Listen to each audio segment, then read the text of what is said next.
Hi, I'm Stephanie. I'm 21 years old. I'm an aspiring writer slash anything to do with creativity.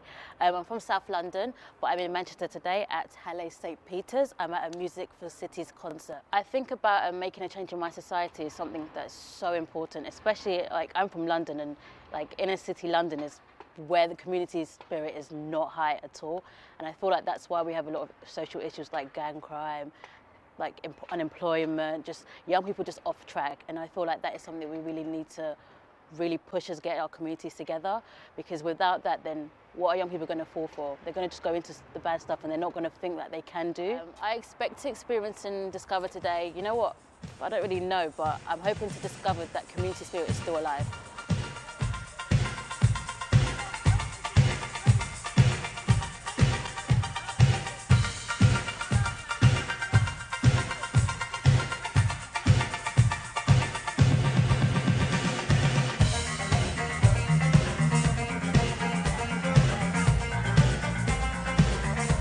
Hi, I'm Greg Davis. This is Music for Cities. We're changing young lives one song at a time.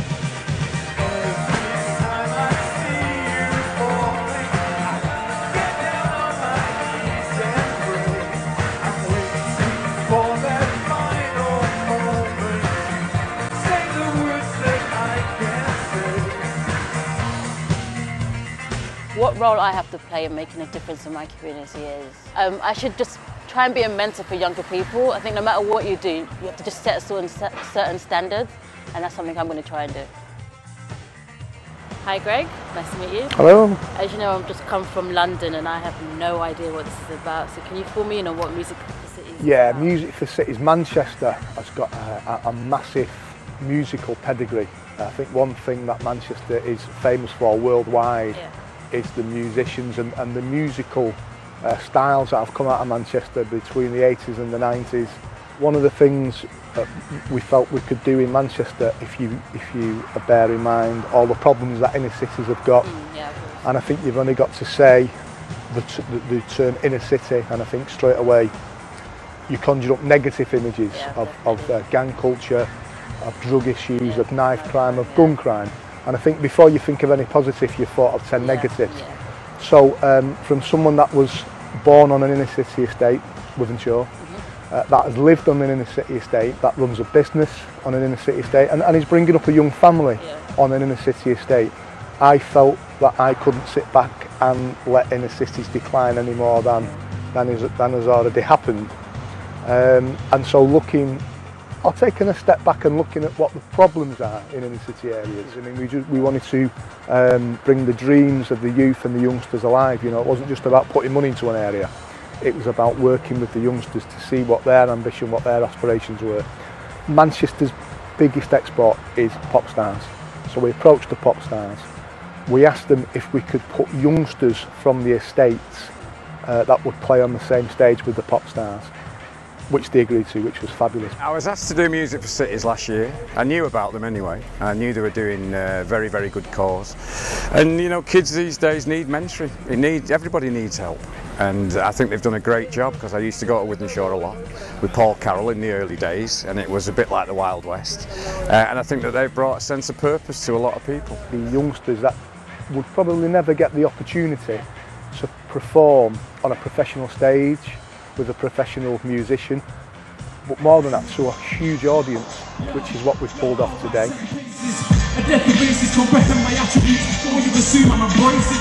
Hi Tom, nice to meet you. So you're performing tonight, right? Yeah. What kind of music do you do? I do rap and hip hop. Okay, cool. And how did you get involved in making music and stuff? I've been doing this like over 10 years now. I just got into writing when I was 12. So you're from Wythenshawe, so you've seen like the impacts Music for Cities has had? Yeah, like people who've seen my performance, who live in Wythenshawe, people who I speak to, wanted to change the content of their music, so to speak, so that they could have a chance of performing on a stage such as Music for Cities. Gets a lot of us off the street. Yeah, a lot of us off the street. Yeah, obviously they use the gym. The studio's in the back now. I think he does a dancing group for kids. I mean, that gets a lot of the more younger ones who are being directed by the ones who are trying to change their ways. So yeah, the change stretches back. So can you say yourself you was involved in anything like gang crime or just Years ago, yeah, but not, you know, once you realise what you want to do with your life and that, you have to change. So like young people now becoming like leaders, like trying to drive this as well. Like leadership's a skill, innit? People like Greg have got it, but a lot of the people who want to do it now, who want to lead, it could take them a year, it could take them 10 years to lead their own. Do you know what I mean? And have but you can see it developing, definitely coming into play. It takes you to actually be like, I'm going to do it. To be then. your own driving force. Just having your own drive, as long as you've got your own drive, your own belief, and you're going to believe in yourself and what you do, I think you can pretty much do anything. I know it's a cliche thing to say, you can do anything, be anything you want, but if you believe in yourself, you can do. I've done it myself, do you know what I mean? So I can speak from experience. Yeah. And then the invisible side of putting on a pop concert is the backline staff. What you see in there today is the products of 50 youngsters, all from schools, academies and colleges that we've got together under the supervision of professionals, of course, but have put the stage together, I've rigged the lighting systems, I've connected the soundboard, and the backline, the complete backline has been put together by youngsters, which is exactly what we wanted to do. We've got youngsters performing in between the acts, which is giving them experience. It's going to raise money for tough areas of not just of Manchester, hopefully right across the UK, and it's a great way of raising money.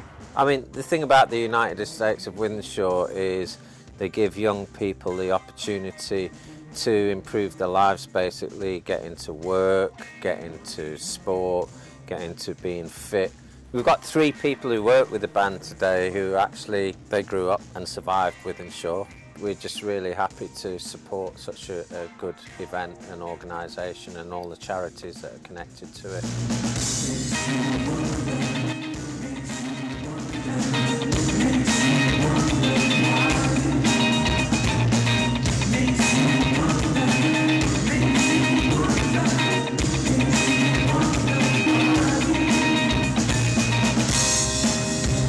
I want to know about you now, how did you get involved in this? Driving past my old Methodist chapel in Wythenshawe, and the chapel had been vandalised almost beyond recognition. There was kids on the roof, there was kids in the ground smashing the windows. I mean, it was an awful sight. And when I was brought up in Sunday school, I was brought up through the church system, so to see my old church being treated in such a manner of disrespect, it's difficult to describe the emotion. There was sadness, there was anger, there was some kind of motivation to do something against it.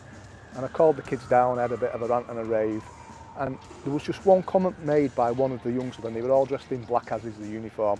They all had baseball caps pulled down, they all had black hoodies on, they all dressed very, very similar. And I said, do you lot realise how intimidating you look? Do you realise as a group of youngsters, I would cross the road to avoid you? And one of them at the back said to me, would you walk about round here on your own? And I thought, what a really deep, grown-up comment to make. I thought, actually, no, I wouldn't. And it was at that point I thought, is this where Wythenshawe is? Is this where we are in Wythenshawe? And it was really at that point I looked at the church and I looked at the energy and I looked at the talent and the genius of that group of, I don't know, 15 or 20 youngsters, and thought, if you could bottle that energy, if you could bottle the talent, what could you not do? Now this is really interesting. I asked if I could have the church on a lease, which they readily agreed. Now this is interesting because the culture that was destroying the building, and I use the word freely, they were destroying the building, that culture, that youth culture that had seen that building as a target, the same culture with a slightly different direction then breathed life into the building. And the building is the United States. This is what we're fundraising for. We provide facilities that are relevant to the lives of youngsters living on the estate.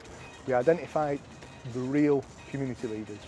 We asked them to come together, and over a period of time we turned the building around, and that was just the steering wheel. The energy, the engine, was the young kids that were once destroying the building.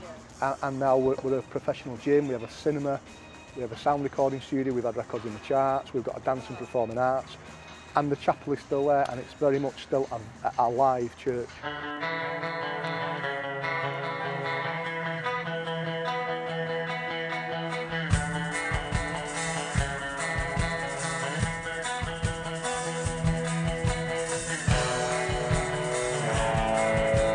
So I've been here at Manchester all day at this Music for Cities concert. I've spoken to a load of people, Greg the founder, a few of the young artists that also live in the estate.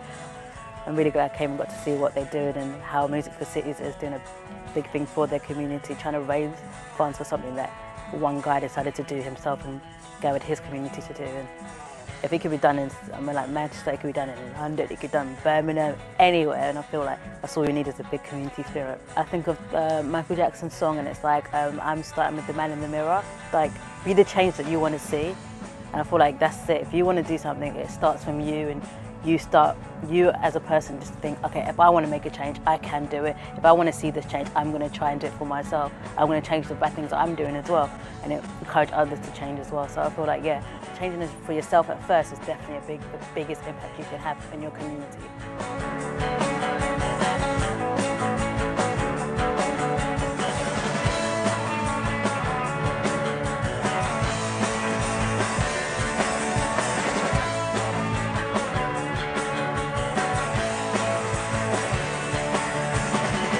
To be giving your sight,